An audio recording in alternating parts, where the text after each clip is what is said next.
김어준의 뉴스 공장.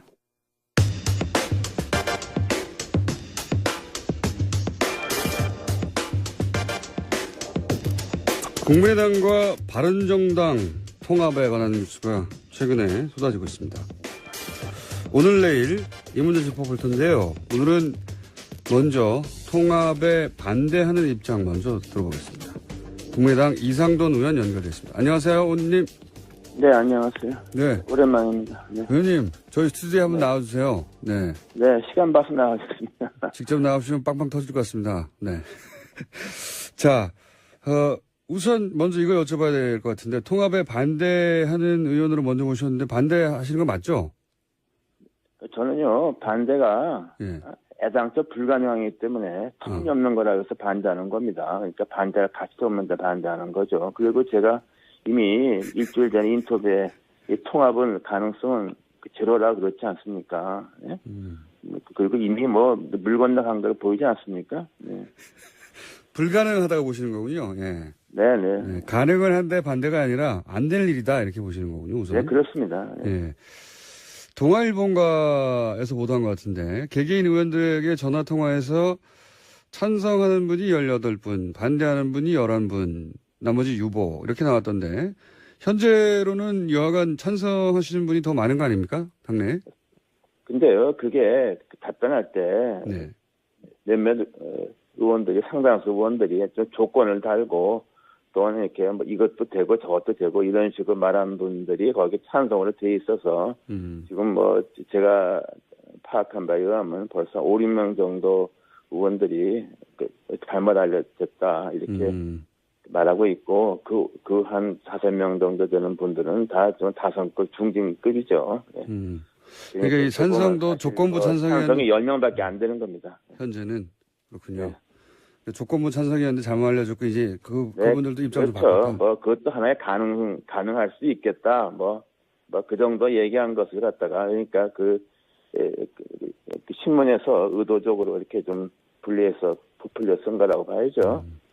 네. 동아일보 보도는 그렇고요. 그러면 그 이전에 조선일보 보도로 이제 국민의당이 통합을 하면 지지율이 상당히 높다. 비밀 여론조사를 했다라고 해서 논란이 됐는데 혹시 이 여론조사는 알고 계셨습니까?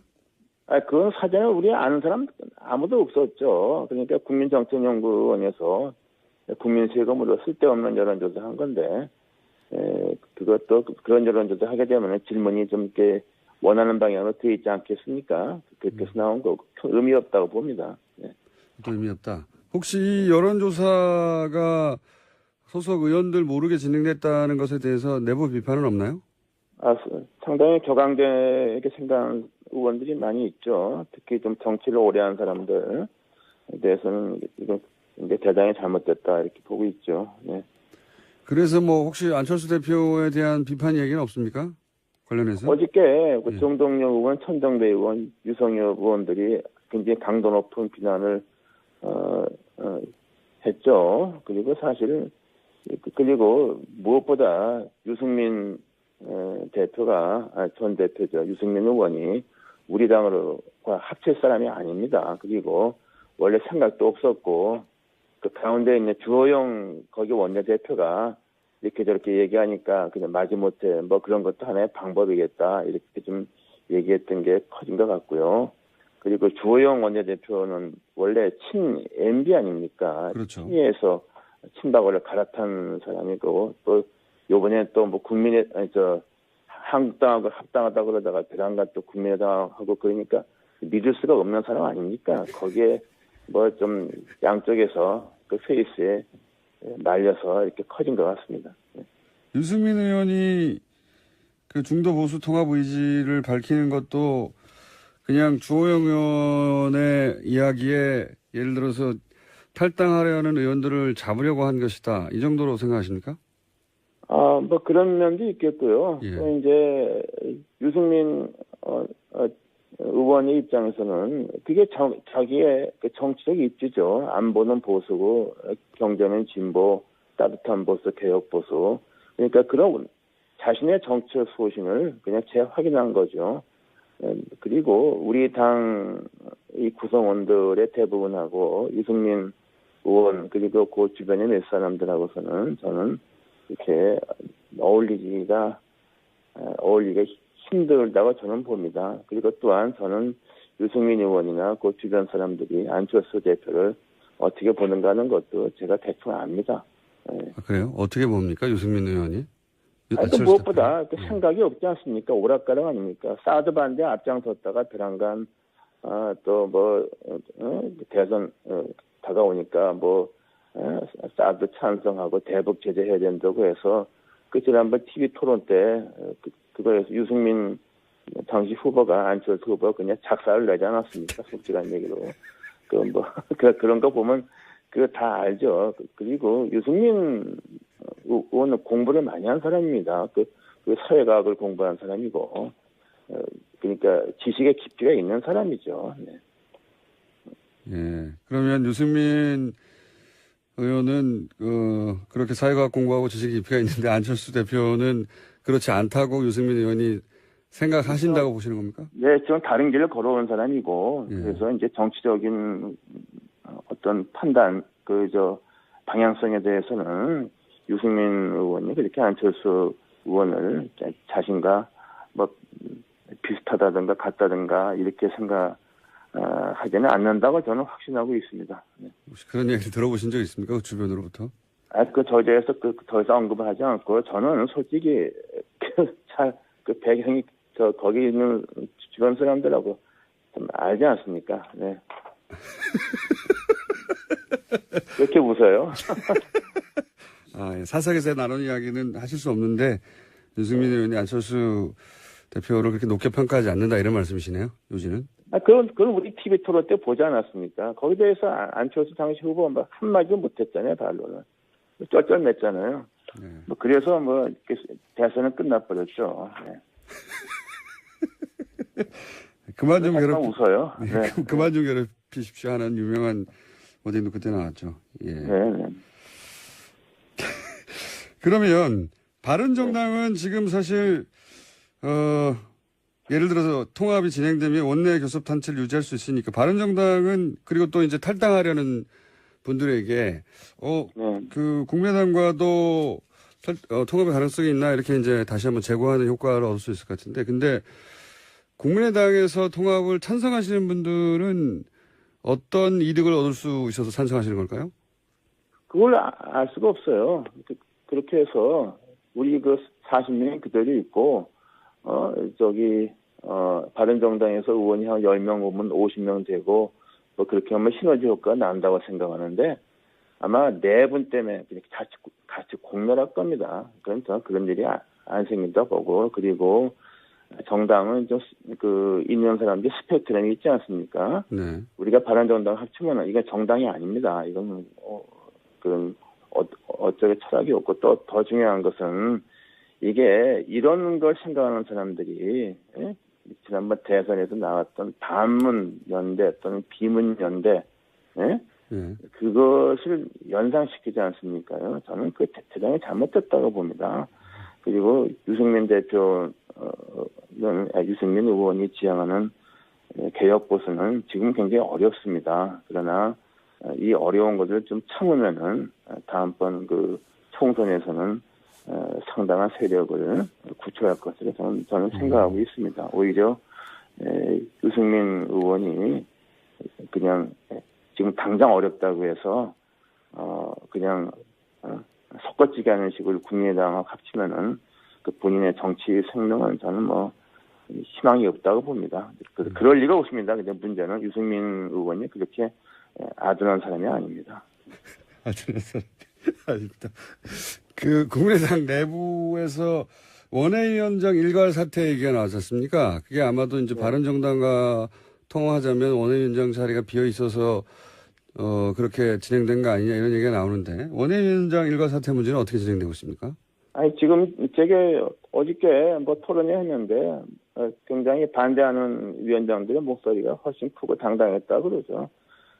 그리고 지금 시도당 위원장에서 서울, 부산, 경남 빼고 다 그만뒀다 이렇게 얘기는 하는데 우리가요 좀 서울, 경기, 부산, 경남하고 호남은 물론 우리가 제일 강하고 하고서는 그 외에는 조직 자체가 굉장히 미비합니다. 그래서 원외위원장 숫자가 중요한 게 숫자도 정확히 누가 사퇴하는지 밝히지도 않아요. 하고 사실상 그 시도당이 그렇게 당원도 별로 없고 존재 의미가 좀 취약한 데서 사퇴를 낸 것 같아요. 그리고 당원이 많고 당원 조직이 있는 위원장들은 다 사퇴 거부했습니다. 그래서 그거 보면은 그런 것도 대단히 잘못된 거죠. 그럴 이유가 없어요. 알겠습니다. 그러면 이건 어떻습니까? 사실 이제 정계 개편이 이제 있을 수밖에 없는 국면으로 가긴 가는 것 같습니다. 그래서 적어도 바른정당은 몇 분이 될지 혹은 시기가 언제일지 문제지 탈당이 이루어질 것 같은데요. 그러면 국민의당도 내부적으로 좀 요동치지 않겠습니까? 국민의당 내부에 특히 호남계 의원들은 지금 안철수 대표의 드라이브에 반발하고 있는데 그분들이 민주당으로 뭐랄까요 돌아가거나 통합하거나 이런 가능성은 어떻게 보십니까? 저는 뭐 그럴 가능성도 없다고 봅니다. 그리고 지금 현재 이게 평지풍파 아닙니까? 멀쩡하게 당이 대분란에 빠졌는데 그 책임은 무엇보다 안철수 대표와 그 주변에 안철수 쪽 인사라는데 뭐 두 분이도 모르겠어요. 그래서 굉장히 지금 비판과 그런 격앙된 반대가 있죠. 그래서 아마 국감이 끝나게 되면은 아마 상당한 의원들이 안철수 체제를 더 이상 갈 수가 없다. 안철수 체제 갈 수가 없다. 뭐 이런 목소리가 분출될 것으로 저는 봅니다. 그래서 이거 그냥 멀쩡한 당원 갖다 분란에 빠뜨린 거 아닙니까? 저는 그렇게 봅니다. 그럼 국감 끝나고 나면 안철수 대표 체제를 청산하고 비대위로 가야 된다 뭐 이런 식의 주장까지 나올 수 있는 상황이다 내부 분위기가. 그럴 가능성이 저는 있다고 봅니다. 그래서 어제 그리고 지금 안 대표 측에 대해서 반대를 분명히 했던 의원 보면은 다들 무게감이 있는 의원들 아닙니까요? 다선 의원들이죠. 그리고 이미 숫자도 이미 그 통합에 대한 반대 의사를 갖고 있는 의원들이 40에서 20을 훌쩍 넘는다고 봅니다. 그래서 이것은 이번에 멀쩡한 당에 그야말로 파문만 일으킨 거고 누군가는 책임을 져야 된다고 봅니다. 이게 마지막 질문인데요. 일단 오늘 여기까지 할 텐데 만약에 그렇게 친한 게 안철수 대표를 중심으로 한 분들과 그리고 이제 그런 통합이나 이런 논의 자체가 말이 안 된다. 당에 피해를 끼쳤다 생각하시는 분들이 계속 논란이 커지면 같이 하기 힘들어질 수도 있는데 그 경우 의원님은 비례대표라서 탈당도 못 하시지 않습니까? 아니, 제가 왜 탈당을 합니까요? 저는 그 다수가 당을 지키자는 건데. 예. 무슨 탈당 같은 얘기를 합니까? 아니, 지금, 이게 사실이요. 네. 평상시에는, 선거를 앞둔 게 평상시에는 의원이, 원내가 중요한 겁니다. 평상시 선거 임박해서, 가게 원내 후보 정할 때 그렇죠. 지금 다수가 주류가 우리 국민의당은 그대로 지키고 가서 제가 지방선거는 어차피 좀 야3당이 다 어려운 거고 그리고 이제 총선까지 간다는 이런 생각을 하고 있는 건데 그 탈당을 하면 다른 사람이 탈당을 해야죠. 왜 이렇게 원래 당을 지키겠다는 사람이 탈당을 합니다. 그건 좀 엉뚱한 질문 같습니다. 알겠습니다. 자, 마지막으로 하나만 더 여쭤볼게요. 네. 요즘 현안이라 연결한 김에. 네. 지금은 적폐청산 대 정치보복 프레임 있지 않습니까? 여기 대해서 간단하게 논평해 주신다면요? 저는요, 적폐청산이라는 그 어감이 좀 강하죠. 네. 그러나 저는 이게 개혁, 그리고 지난 이명박 박근혜 시절에 있었던 9년 있었던 그 엄청난 독선과 오만에 년 국정 파탄 그 철저하게 바로잡아야 됩니다. 책임지어야 되고 심판해야만 됩니다. 저는 그러기 위해서 민주당이 국회 원내 과반이 안 되지 않습니까? 예. 저는 특별한 개별 사안에 대해서는 우리 국민의당도 좀 반대할 수 있지만 그 큰 흐름, 개혁이라는 큰 흐름, 구정권에서 잘못된 것을 심판하고 바로잡고 책임을 지운다는 거기는 저는 같이 가야 된다고 봅니다. 그래서 현 정부에서 필요한 것은 저는 개혁연대라고 그렇게 그게 가장 중요하다고 봅니다. 알겠습니다. 오늘 말씀 감사합니다. 네, 감사합니다. 네, 지금까지 국민의당 이상돈 의원이었습니다. 내일은 통합에 찬성하는 의견 들어보겠습니다.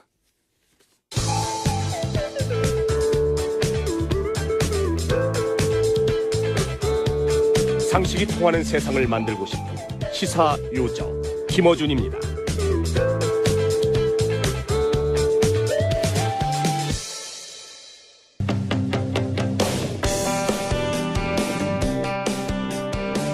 이명박 박근혜 정부 시절 아랍에미레이트 UAE 원전 수출에 대한 홍보 대단했습니다.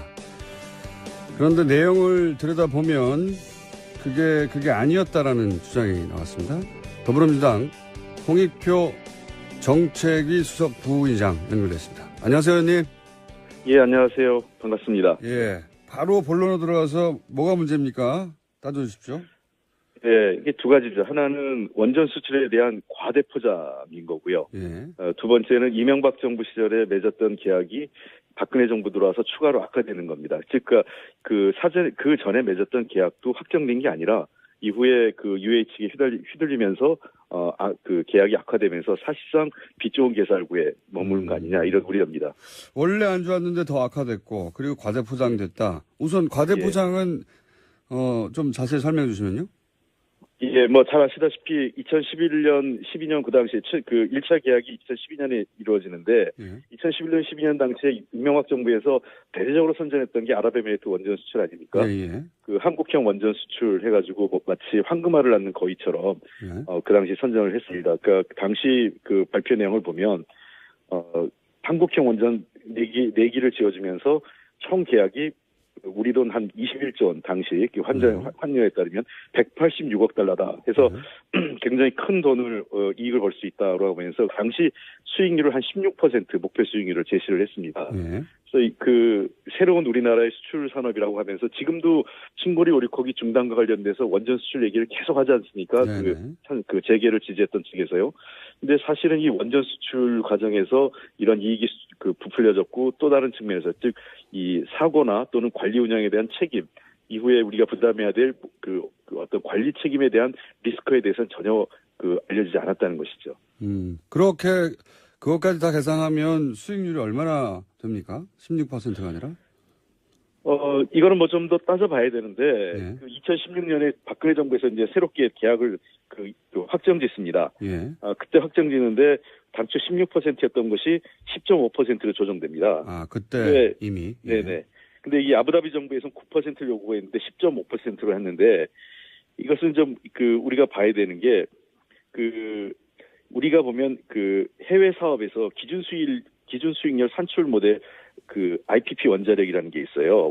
우리 자료에 따르면 그게 기준 수익률이 9.52%거든요. 그러니까 그보다 약간 1% 높은 겁니다. 즉 아부다비 정부가 요구한 9%는 그보다 낮은 거죠.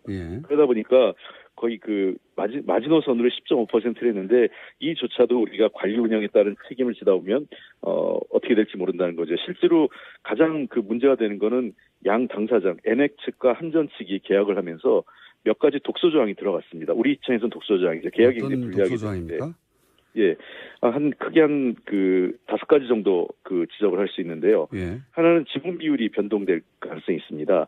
그러니까 2012년 당시에는 우리 지분 비율이 한전이 18%, 엔액이 82%였거든요. 그래서 추가 자본 납입 시 초과 가능해서 우리가 예를 들면 추가 자본이 증자를 할 때 한전도 같이 해서 이 18%를 유지하거나 더 지분을 높일 수 있는데 2016년에는 한전 지분 한도를 18%로 상한을 했습니다. 그걸 넘어설 수 없고 이후에 증자에 따라서는 도리어 추가 사업주 영입을 하게 되면 증자를 하게 되거나 엔액이 할 수 있으면 18%에서 줄어들게 되는 거죠, 지분이요. 그렇게 되면 이후에 수익률도 줄어들 수 있죠. 18%에 따른 수익률이 10.5%고 이렇게 우리가 설정해놨기 때문에 만약에 지분율이 줄어들면 수익도 줄어들게 되죠. 그러면은 UA 측에서 증자를 자체적으로 하고 그럴 경우에 우리가 따라갈 수 없게 돼 있다는 거죠, 지금. 그렇죠. 증자를. 우리는 추가 투자를 못 하는 거죠. 그러니까 우리는 맥시멈이 18%고 거기서 줄어들 가능성이 있다는 거죠. 증자하게 되면. 그다음에 콜옵션 문제도요. 원래는 우리가 풋옵션이라고 해서 콜옵션이 이제 풋옵션 가게 했는데 콜옵션 할 때 이게 이제 어떤 이게 좀 복잡한 건데 예. 엔액이 콜옵션과 풋옵션을 행사할 수 있습니다. 예. 근데 그러니까 일정 가격이 됐을 때 사고 팔 수 있는 권한이거든요. 예. 시간 기준 시점에서 그때 10% 프리미엄이 있는데 이 10% 프리미엄이 없어졌습니다. 아, 프리미엄 그냥 없었다. 예, 프리미엄 그러니까 추가 가격, 그러니까 기준 가격에서 10% 예를 들면 뭐 주당 1,000원에 팔게 되면 거기에 10%를 얹을 수 있는 프리미엄이 우리 한전 측에 있었는데 그게 없어졌던 거고요. 16년에는. 권리가 있었는데 권리가 없어졌다. 그렇죠. 그러니까 우리가 10%의 이익이 없어진 거죠. 사고 팔 때. 그 다음에 이 법이 앞으로 문제가 생겼을 때 분쟁이 과거에는 런던에서 영국법에 따라 이루어지는 게 예. 아부다비에서 UAE 법을 하게 돼 있습니다. 아하. 그렇게 되면 굉장히 우리한테 불리하게 되는 거죠. 그렇겠네요. 예, 예. 제3국에서 하던 것을 이제는 UAE에서 들어가서 재판을 받아야 된다. 예, 그렇게 되어 있습니다. 또 있습니까? 그리고도 많이 있습니다. 이 주권 면책 포기 조항이라는 게 있어가지고요. 예. 원래 어떤 사고가 발생하면 UAE 측도 정부 책임을 져야 되는데 예. 주권 면책을 해주게 됩니다. 그걸 삭제합니다. 그래가지고 앞으로 UAE 정부는 이게 책임을 안 지게 되는 주권국가에서 책임을 면책받을 수 있게 된다는 거죠. 그러면은 예를 들어서 원전에 사고가 났어요. 지금 원전의 소유권은 82%가 UAE 정부가 가지고 있기 때문에 80% 정도는 UAE 정부가 책임을 져야 되는데 UAE 정부는 책임을 지지 않게 된다고요? 아니 그건 아니고요. 그건 아니고 사업자들은 책임을 집니다. 엔액이라고요. 예.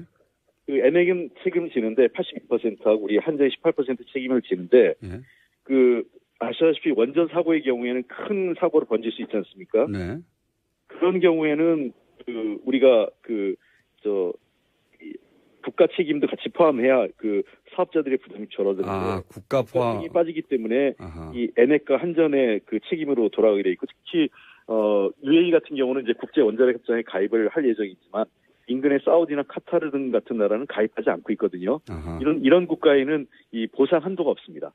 그러니까 무한 배상을 해야 됩니다. 만약에 사고가 났을 경우에 그렇습니다. 이게 원전이라는 사고의 특성상 국가 책임도 있어야 되는데 이걸 배제했기 때문에 순수하게 그렇습니다. 거기 참여한 상업 자본들만 배상을 해야 되는데 주변국까지 하면은 엄청난 숫자 금액이 될 수도 있다. 네. 예, 그렇습니다. 그리고 이게 지금 또 하나 문제는 이제 지체보상금인데요. 네. 이 준공 지연에 따른 이제 지체보상을 해야 되는 겁니다. 네. 하루에 60만 불인데 예. 2012년 우리가 당초 투자안에 따르면 한전 지분 투자 시 면제 조항이 있었는데 이 조항이 삭제됩니다. 2016년에는. 아하. 그렇게 되기 때문에 지금 당초 예상은 금년 말에 준공 예정이었는데 예. 현재는 하반기까지 지금 준공 자체가 좀 불투명한 상황이에요. 그래서 지체상금이 불가피한 상황인데 하루에 60만 불이면 7억이죠. 월 한 1,800만 달러 되죠. 예. 하루에 3개월만 7억이고. 돼도 4,800만 불이고 예. 6개월이면 거의 1억 불에 달합니다. 예, 그렇죠. 그래서 엄청난 물론 금액이네요. 한전 측은 이 준공이 늦어진 이유가 UAE의 원자력 규제 기관인 FANR의 승인 허가 때문이라고 하면서 이제 UAE하고 그랜드 파트너십을 맺으면 지상금 면제할 수 있다 이렇게 얘기하는데 이거는 불확실한 거죠. 계획서상으로는 이게 들어가 있지 않기 때문에요. 그러면은 이명박 정부 때는 이 계약 내용이 확정되지 않았는데 확정된 것처럼 얘기를 했고, 그렇습니다. 그리고 이제 협상을 계속해서 박근혜 정부 들에서 확정을 하긴 했는데 이때는 애초에 이명박 정부 때 확정되지 않은 사항은 이렇게 될 거라고 얘기했던 게 사실은 바뀌고 나쁜 조건들이 들어갔다는 거죠. 요약하면. 그렇습니다. 예. 그러니까 이게 당시 보면 한전 이사회에서 2016년 당시에 매우 우려합니다. 그러니까 여러 이사들이 이 투자에 대한 우려를 하고 있어요. 심지어 우리 잘 아시는 조정혁 전 의원 있지 않습니까? 예. 새누리당 의원이죠. 예. 이분도 이 우려를 해요. 그러니까 이게 자원 투자에 대한 여러 가지 걱정들을 하고 있기 때문에요. 많은 우려들을 하고 있습니다. 이걸 어떻습니까? 제가 기억하기로는 운영을 60년이었나요? 50년인가요? 네. 그렇게 운영을 굉장히 긴 시간 동안 하게 되고 그 기간 동안 계속해서 수익을 얻게 되고 등등등 이야기가 있었던 것 같은데 운영 기간은 어떻습니까? 운영권. 이 운영권도 우리가 당초 아는 거하고는 좀 다른 거죠. 당초에 우리가 그 장기간 하는 것으로 알고 있었지 않습니까? 예. 근데 이것도 완공주기 이제 5년 후 예. 완공되고 나면은 이제 5년 후에 매 3년마다 우리가 풋옵션 권리를 갖는 것뿐입니다. 그러니까 그때마다 다시 그 연장되는 거죠. 아하. 그러니까 그 긴 기간 동안 보장을 받은 게 아니라. 예, 60년 보장은 아닙니다. 그렇군요. 그럼 실제로는 한 10여 년이 될 수도 있겠군요. 그렇게 될 수도 있는 거죠. 한 10년 이내가 될 수 있는 거고 한 20년이 될 수도 있는 거죠. 그러니까 이게 풋옵션 권리를 그쪽 NX 측이 가지고 있기 때문에 이게 수익이 좋다고 판단하면 NX 측이 그 아까 얘기한 제가 풋옵션이라고 했지 않습니까? 이거를 사들일 수 있는 겁니다. 그 주식을요. 한전투기 주식을. 예. 근데 당초에는 10% 프리미엄이 있었는데 그게 없어져 버린 거죠. 알겠습니다. 무슨 문제인지는 알겠고요. 오늘은 여기까지만 듣고요. 한번 나오셔가지고 신구리 원전 건설 재개가 결정됐지 않습니까? 이 사안 관련해서 종합적으로 한번 말씀을 해주셔야 될 것 같아요. 그렇게 한번 하겠습니다. 탈원전 정책 전반에 대해서는 설명을 한번 드릴 기회가 있었으면 좋겠습니다. 알겠습니다. 오늘 여기까지 듣겠습니다. 감사합니다. 네, 고맙습니다. 예. 네. 지금까지 더불어민주당 홍익표 정책위 수석 부의장이었습니다. 예. 국감에서 나온 내용이었죠.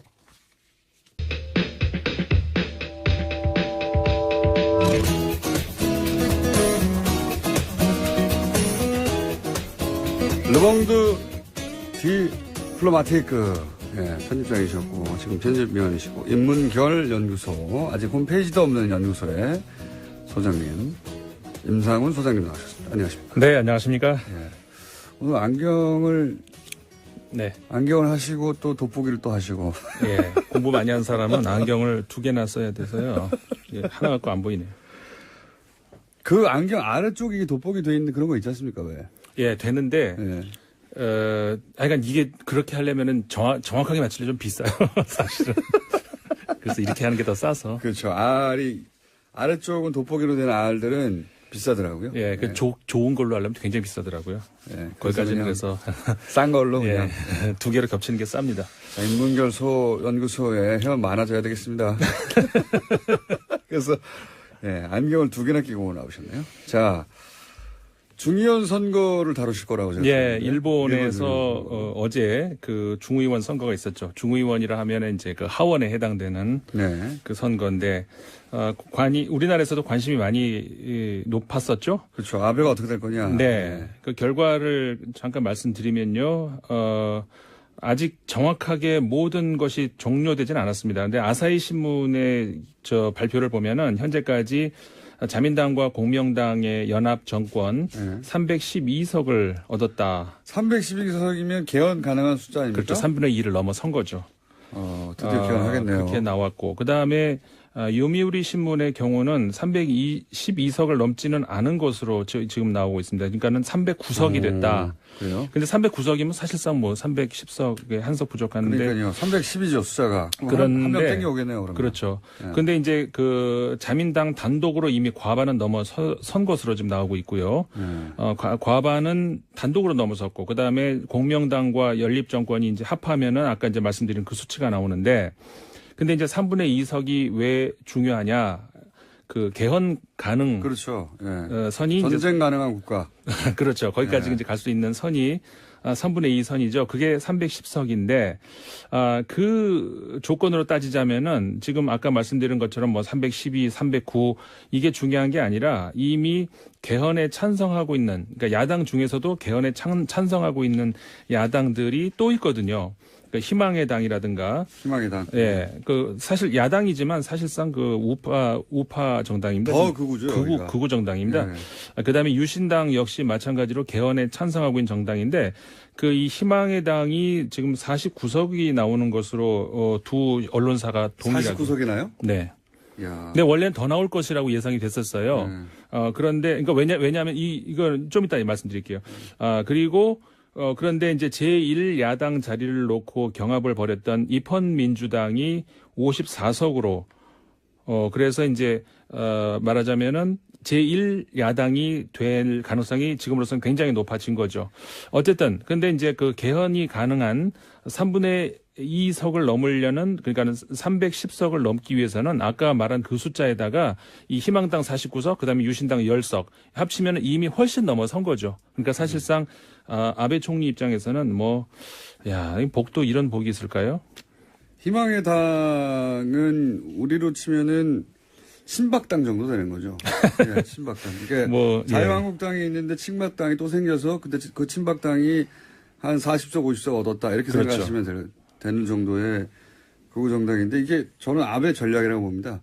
이렇게 더 극우가 생김으로 해서 자신이 마치 중도처럼 보이는 효과를 거두려고 하는 거 아닙니까? 예. 충분히 가능성이 같은 있죠. 편이에요, 같은 편. 예. 사실은. 사실상은 같은 편입니다. 다만 이제 그러니까 우파 안에서 경쟁을 벌였었는데, 그러니까는 고이케 유리코, 도쿄도 도지사, 사실상 한때는 아베 총리를 위협할 수 있는 혹은 차기 주자로 이렇게 우리 내세울 수 있는 그렇게 됐었습니다만은 결국은 그 실험에 실패를 했다 이렇게 볼 수도 있고요. 왜냐하면은 아까 이제 말씀을 드리려고 했던 것이 뭐였냐면은 사실상 54석이 나올 것이다.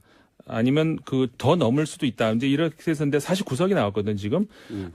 그거는 뭐냐면은, 이 희망의 당이, 그러니까 좌파의 그 의원이 그렇게 많지는 않았었어요. 근데 어떻게 된 거냐면은 민진당이라고 있었잖아요. 민진당에서 사실상 야당인데 민진당 의원들이 상당수가, 그러니까 민진당 지도부에서 이미 이번에 출전을 포기하고 좌파 의원들로 하여금 희망의 당에 알아서 그냥 단일 후보로 만들어서 나가라 이렇게 사실상 포기를 한 거죠.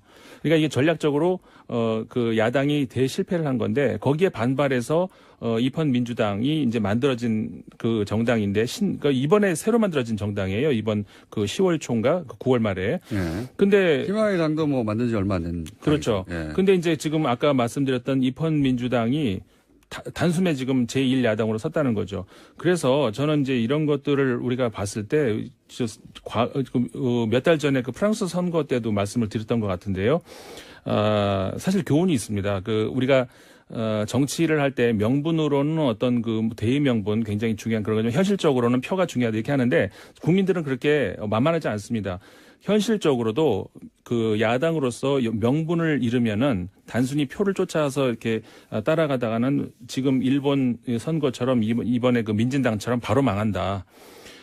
지난 프랑스 대선 때도 그렇지 않았습니까? 프랑스 총선 때 죄송합니다. 총선 때도 그랬던 것이 사회당이 바로 표를 위한 어떤 노선 변경 이런 전략을 썼다가 완전히 좌파로 요건자를 다 뺏겼거든요. 그러니까는 그러면서 이게 더 좌파가 더 커지는 그런 효과가 나왔었는데 자기 정체성을 지켜야 된다는 그런 말씀을 하시는 그렇죠. 거죠. 예. 이제 그렇게 볼 수가 있습니다. 근데 그나저나 저는 사실 일본이 오랫동안 사실 사실상의 일당 독재에 가까운 국가지 않습니까? 네. 몇십 년입니까 이미 전후에. 그렇죠. 예. 잠깐 민주당 한번 했다가 망하고. 네. 그래서 국가를 자기들 뜻대로 보수 색깔을 유지하는 노하우가 오랫동안 발전해 왔어요. 그래서 우리 일베가 일본에서 모델을 따온 것이라고 보여지는 일본의 혐한 단체 있지 않습니까? 네. 그 혐한 단체도 소위 이제 일본의 보수 정치인과 결탁해서 네. 일본의 보수 분위기를 만들어내는데 기여했다라고 하는 게 일본의 소위 탐사 보도를 하는 언론인들 사실 탐사 보도가 일본이 약해요.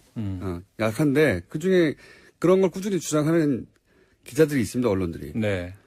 마찬가지로 이제 새로운 당들, 희망의 당이 뭐고, 아베가 자꾸 극우라고 공격을 중국으로부터 받고 또 한국으로부터 받다 보니까 자기보다 더 오른쪽의 세력을 은근히 키워주는 경향이 있어요. 혹은 크는 걸 방치하거나 일정 수준에서 다시 통제하는데 그러므로 해서 자신들이 정말 중간에 있는 것 같은 착시 효과를 불러일으키는 전략을 구사하는 가운데 이런 자잘한 정당들이 그래 봐야 얼마 안 되거든요. 몇십 석. 네. 그러니까 일종의 그 안전판 스폰지를 네. 이제 깔아놓고 그 위에서 뛴다 이제 이 말씀인 것이죠. 그러니까 이 당들이 뭐 예를 들어 희망이당이 뭐 40석, 50석 하고 뭐 제1당 나오고 해봐야 그래봐야 100석도 안 되고 다. 네네. 그 아베가 장기 집권하는 데는 오히려 도움이 되는 거죠. 그렇죠. 이거 봐, 내가 이렇게 중립적이야. 혹은 뭐 이런 극단적인 세력하고는 다르게 내가 역시 중도 정도 되는 거야라고 하면 실제로는 극우인데. 그렇죠. 극우에 극구구가 나와가지고 그런 네. 효과를 불러일으키고 있는 게 아니에요. 맞습니다. 그 아베 총리가 실질적으로 몇 년 전에도 이제 사실 그렇게 극우를 경계하는 그런 아주 전략적인 그런 목소리를 그게 아니야. 냈었죠. 자기가 그 극우면서. 공장장 말씀이 그 적절한 것 같아요. 그 아베 총리의 전략으로서는 이 이상 뭐 그러니까요. 바랄 게 없는 이렇게 거죠. 되면 일본 국민들한테는 아베는 좀 합리적이고 중도적이구나. 그렇죠. 이런 이미지 각인 효과가 착시를 생기는 거죠. 착시를 일으키는 거죠. 실제는 그건데. 네. 그렇게 되면서 이제 사실 뭐 이제 그 한 2020년까지는 탄탄대로가 열렸다. 이렇게 볼 수 최장기입니다. 일본 역사상. 네. 최장기. 그렇게 됩니다. 이 참 그 여러 가지 그 사이에 그 여러 가지 장애물이 있었잖아요. 예. 돌불이 걸려 넘어지고 사학 스캔들 뭐. 스캔들 있었고 그렇음에도 불구하고 이렇게 되는 것이 역시 그 지금 말씀하셨습니다마는 그 일본의 이 지리멸렬한 야권 그다음에 이제 최근 아까 말씀드린 그런 그 전략적인 대실패 이거는 전략이라고 할 것은 대의명분 국민들이 그렇게 호락호락 그렇게 넘어가지 않는다는 거 그런 걸 다시 한번 보여준 것이고 그런 면에서 봤을 때 뭐 거의 뭐 이제 황제급의 지금 뭐 그 지위에 시진핑하고 거의 비슷하게 황제급이 됐죠. 이제. 이 한반도를 둘러싸고 양쪽에서 거의 황제 같은 근데 이런 거를 두고 그 우리 국내 일각에서는 굉장히 우려스러운 그런 목소리가 나오더라고요. 네. 스트롱맨밖에 없다. 사강님 전부 뭐 트럼프 뭐 시진핑, 아베, 예. 저기 푸틴 전부 다. 근데 그 안에서 우리 뭐 너무 이게 뭐 약한 거 아니야. 근데 저는 그 반대로 봅니다. 사실 아까 우리 공장장님 처음에 시작할 때 말씀하시는 것도 제가 들었는데, 이번에 우리 그 원전 관련해서 국민들하고 이제 토론을 하는 소위 말해서 우리 수구의 민주주의라고 네, 말을 수구의, 하죠. 네. 심의 민주주의라고도 하고 이게 지난 그 작년 그 촛불 혁명에 이어서 어떻게 보면 정치적인 아주 굉장히 큰 실험이었다고 볼 수가 저도 있거든요. 굉장히 높게 평가하는데 개인적으로는. 네. 예. 이게 과거에는 우리나라가 경제는 세계를 앞서가는데 정치는 뒤따라간다 이런 소리를 들었었는데 이제는 반대가 거꾸로 됐어요. 경제는 커피캣 이런 얘기를 들으면서 남이 만들어 놓으면 그 뒤따라가는 이런 형국이라면은 어느새부턴가 정치가 전 세계가 주목하는 건 새로운 민주주의의 직접 민주주의 실험장이 되고 있어요. 그러니까 지금 그 수구의 민주주의 같은 경우도 이미 각 언론들 그래서 예를 들어서 조선일보 같은 경우도 국민 이성 예. 동아일보도 집단지성이라는 말을 쓰면서 굉장히 뭐라고 할까요? 그 호평을 이렇게 내놨다는 거죠. 사실은 저는 그렇게까지 기대 안 했었거든요. 네. 근데 과정도 매끄러웠지만 결론도 누가 찬성하든 반대하든 상관없이 그렇죠. 이거는 받아들여야 된다라고 할 수밖에 없을 정도의 결론도 깔끔하게 나왔고 맞습니다. 예, 이 정도면은 제가 보기에는 다른 나라에서 모델로 배우러 올 것 같고. 그럼요. 예. 제도를 조금 더 보완하고. 네. 예를 들어서 여론조사 기법이 계속 발전하고 고도화됐듯이 조금 더 정교하게 의견을 받아들일 방법이 없을까. 보완해 나가서 이 정도면은 웬만한 어려운 거는 다 이걸 통해서도 해결할 수 있겠다는 생각 듭니다. 맞습니다. 네. 그래서 아까 말씀드렸던 것처럼 어떤 그 주변의 국가들에 있어서의 어떤 그 한 개인의 리더에 의해서 끌어가는 그 장기 집권 이건 20세기 모델이죠. 20세기 중에서도 후진 국가 모델인데, 그러니까 한마디로 거꾸로 가고 있는 그런 주변에 맞서서 우리나라는 그렇지 않다는 거, 굉장히 탄탄한 민주주의의 어떤 그 길로 들어서고 있다. 그런 모델을 현 정부, 문재인 정권이 잘 만들어내고 있다.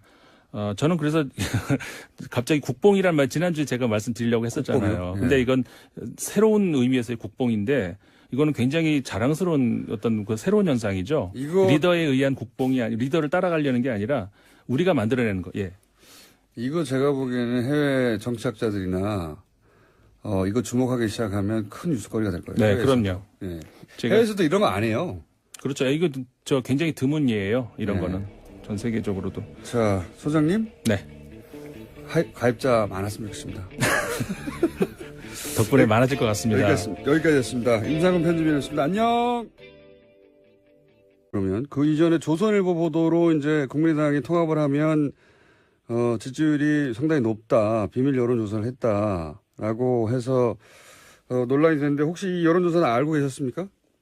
그건 사전에 우리 아는 사람 아무도 없었죠. 그러니까 국민정책연구원에서 국민 세금으로 쓸데없는 여론조사 한 건데, 그것도 그런 여론조사 하게 되면 질문이 좀 이렇게 원하는 방향으로 되어 있지 않겠습니까? 그렇게 해서 나온 거고, 의미 없다고 봅니다. 네. 의미 없다. 혹시 이 여론조사가 소속 의원들 모르게 진행됐다는 것에 대해서 내부 비판은 없나요? 상당히 격앙되게 생각하는 의원들이 많이 있죠. 특히 좀 정치를 오래 한 사람들에 대해서는 이건 대단히 잘못됐다 이렇게 보고 있죠. 네. 그래서 뭐 혹시 안철수 대표에 대한 비판 얘기는 없습니까? 관련해서? 어저께 정동영 의원, 천정배 의원, 유성엽 의원들이 굉장히 강도 높은 비난을 했죠. 그리고 사실 그리고 무엇보다 유승민 전 대표죠. 유승민 의원이 우리 당으로과 합칠 사람이 아닙니다. 그리고 원래 생각도 없었고 그 가운데 있는 주호영 거기 원내대표가 이렇게 저렇게 얘기하니까 그냥 마지못해 뭐 그런 것도 하나의 방법이겠다 이렇게 좀 얘기했던 게 커진 것 같고요. 그리고 주호영 원내대표는 원래 친 MB 아닙니까? 그렇죠. 친이에서 친박을 갈아탄 사람이고 또 요번에 또 뭐 한국당하고 합당하다 그러다가 대당과 또 국민의당하고 그러니까 믿을 수가 없는 사람 아닙니까? 거기에 뭐 좀 양쪽에서 그 페이스에 날려서 이렇게 커진 것 같습니다. 유승민 의원이 그 중도 보수 통합 의지를 밝히는 것도 그냥 주호영 의원의 이야기에 예를 들어서 탈당하려는 의원들을 잡으려고 한 것이다. 이 정도로 생각하십니까? 뭐 그런 면도 있겠고요. 예. 또 이제 유승민 의원의 입장에서는 그게 자기의 그 정치적 입지죠. 안보는 보수고 경제는 진보, 따뜻한 보수, 개혁 보수. 그러니까 그런 자신의 정치적 소신을 그냥 재확인한 거죠. 서울, 부산, 경남 빼고 뭐 다 그만뒀다 뭐 이렇게 얘기는 하는데 우리가요 좀 서울, 경기, 부산, 경남하고 뭐 호남은 물론 우리가 제일 강하고 하고서는 그 외에는 조직 자체가 굉장히 미비합니다. 그래서 원외위원장 숫자가 중요한 게 숫자도 정확히 누가 사퇴했는지 밝히지도 않아요. 하고 사실상 그 시도당이 그렇게 당원도 별로 없고 존재 의미가 좀 취약한 데서 사퇴를 낸 것 같아요. 그리고 당원이 많고 당원 조직이 있는 위원장들은 다 사퇴 거부했습니다. 그래서 그거 보면은 그런 것도 대단히 잘못된 거죠. 그럴 이유가 없어요. 알겠습니다. 그러면 이건 어떻습니까? 사실 이제 정계 개편이 이제 있을 수밖에 없는 국면으로 가긴 가는 것 같습니다. 그래서 적어도 바른정당은 몇 분이 될지, 혹은 시기가 언제일지 문제지 탈당이 이루어질 것 같은데요. 그러면 국민의당도 내부적으로 좀 요동치지 않겠습니까? 국민의당 내부에 특히 호남계 의원들은 지금 안철수 대표의 드라이브에 반발하고 있는데, 그분들이 민주당으로 돌아가거나 통합하거나 이런 가능성은 어떻게 보십니까? 저는 뭐 그럴 가능성도 없다고 봅니다. 그리고 지금 현재 이게 평지풍파 아닙니까? 멀쩡하게 당이 배분란에 빠졌는데 그 책임은 무엇보다 안철수 대표와 그 주변에 안철수 쪽 인사라는데 뭐 누군지도 모르겠어요. 그래서 굉장히 지금 비판과 그런 격앙된 반대가 있죠. 그래서 아마 국감이 끝나게 되면은 아마 상당한 의원들이 안철수 체제를 더 이상 갈 수가 없다. 안철수 체제 갈 수가 없다. 뭐 이런 목소리가 분출될 것으로 저는 봅니다. 그래서 이거 그냥 멀쩡한 당원 갖다 분란에 빠뜨린 거 아닙니까? 저는 그렇게 봅니다. 그럼 국감 끝나고 나면 안철수 대표 체제를 청산하고 김어준의 뉴스 공장.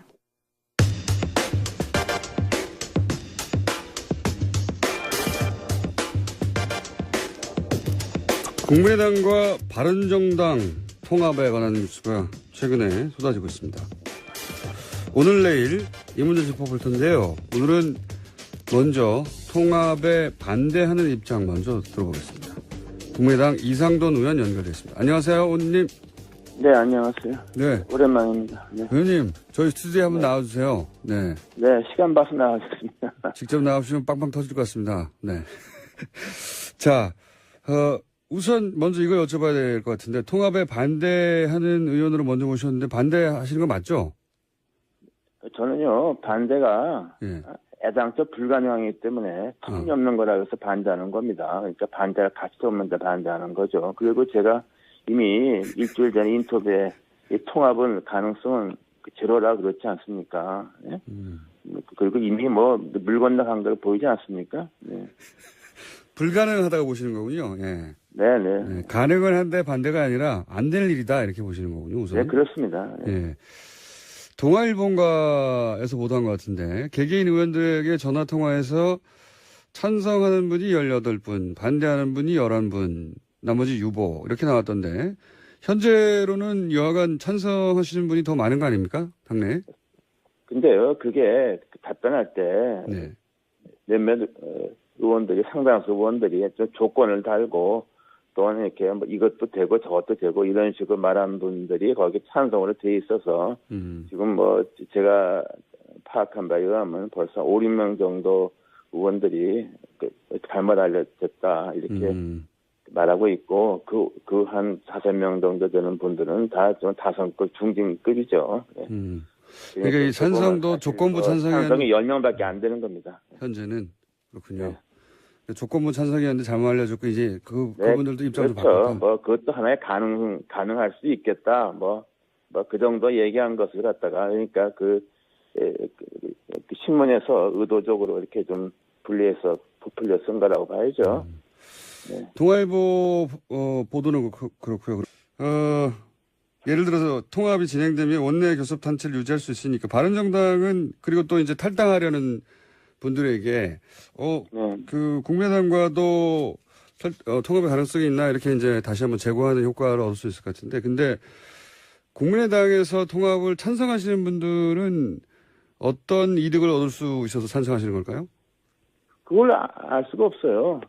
그렇게 해서 우리 그 40명이 그대로 있고 바른정당에서 의원이 한 10명 오면 50명 되고 뭐 그렇게 하면 시너지 효과가 난다고 생각하는데 아마 내분 때문에 같이 공멸할 겁니다. 그럼 저는 그런 일이 안 생긴다 보고 그리고 정당은 좀 있는 사람들이 스펙트럼이 있지 않습니까? 네. 우리가 바른정당 합치면 이건 정당이 아닙니다. 이건 어쩌게 철학이 없고 또 더 중요한 것은 이게 이런 걸 생각하는 사람들이 지난번 대선에서 나왔던 반문 연대 또는 비문 연대 그것을 연상시키지 않습니까요? 저는 그 대단히 잘못됐다고 봅니다. 그리고 유승민 의원이 지향하는 개혁 보수는 지금 굉장히 어렵습니다. 그러나 이 어려운 것을 좀 참으면은 다음번 그 총선에서는 상당한 세력을 구축할 것으로 저는 생각하고 있습니다. 오히려 유승민 의원이 그냥 지금 당장 어렵다고 해서 그냥 섞어지게 하는 식으로 국민의당하고 합치면은 그 본인의 정치 생명은 저는 뭐 희망이 없다고 봅니다. 그럴 리가 없습니다. 근데 문제는 유승민 의원이 그렇게 아둔한 사람이 아닙니다. 아둔한 사람이 아닙니다. 그 국민의당 내부에서 원외위원장 일괄 사퇴 얘기가 나왔었습니까? 그게 아마도 이제 바른정당과 통화하자면 원외위원장 자리가 비어 있어서 그렇게 진행된 거 아니냐 이런 얘기가 나오는데 원외위원장 일괄 사퇴 문제는 어떻게 진행되고 있습니까? 아니 지금 제게 어저께 뭐 토론회 했는데 굉장히 반대하는 위원장들의 목소리가 훨씬 크고 당당했다 그러죠. 그리고 지금 그 시도당 위원장에서 그리고 우리 당 이 구성원들의 대부분하고 유승민 의원 그리고 그 주변의 몇 사람들하고서는 저는 이렇게 어울리기가 힘들다고 저는 봅니다. 그리고 또한 저는 유승민 의원이나 그 주변 사람들이 안철수 대표를 어떻게 보는가 하는 것도 제가 대충 압니다. 예. 아, 그래요? 어떻게 봅니까? 유승민 의원이? 또 안철수 무엇보다 대표. 생각이 없지 않습니까? 오락가락 아닙니까? 사드 반대 앞장섰다가 드랑간 대선 다가오니까 사드 찬성하고 대북 제재해야 된다고 해서 그 지난번 TV 토론 때 그거에서 유승민 당시 후보가 안철수 후보가 그냥 작사를 내지 않았습니까? 솔직한 얘기로 그런 거 보면 그거 다 알죠. 그리고 유승민 의원은 공부를 많이 한 사람입니다. 그 사회과학을 공부한 사람이고, 그러니까 지식의 깊이가 있는 사람이죠. 네. 예. 그러면 유승민 의원은 그렇게 사회과학 공부하고 지식이 깊이가 있는데 안철수 대표는 그렇지 않다고 유승민 의원이 생각하신다고 보시는 겁니까? 네, 좀 다른 길을 걸어온 사람이고, 예. 그래서 이제 정치적인 어떤 판단, 방향성에 대해서는 유승민 의원이 그렇게 안철수 의원을 자신과 비슷하다든가 같다든가 이렇게 하지는 않는다고 저는 확신하고 있습니다. 네. 혹시 그런 얘기를 들어보신 적 있습니까? 그 주변으로부터? 그 저자에서 더 이상 언급을 하지 않고 저는 솔직히 그 배경이 거기 있는 주변 사람들하고 좀 알지 않습니까? 네. 왜 이렇게 웃어요? 예. 사석에서 나눈 이야기는 하실 수 없는데 유승민 의원이 안철수 대표를 그렇게 높게 평가하지 않는다 이런 말씀이시네요. 요지는. 그건 우리 TV 토론 때 보지 않았습니까? 거기에 대해서 안철수 당시 후보 한마디도 못했잖아요, 반론을. 쩔쩔맸잖아요. 네. 그래서 대선은 끝나버렸죠. 네. 그만 좀 웃어요. 네. 네. 그만 좀 괴롭히십시오 하는 유명한 어디도 그때 나왔죠. 예. 네. 그러면 바른정당은 지금 사실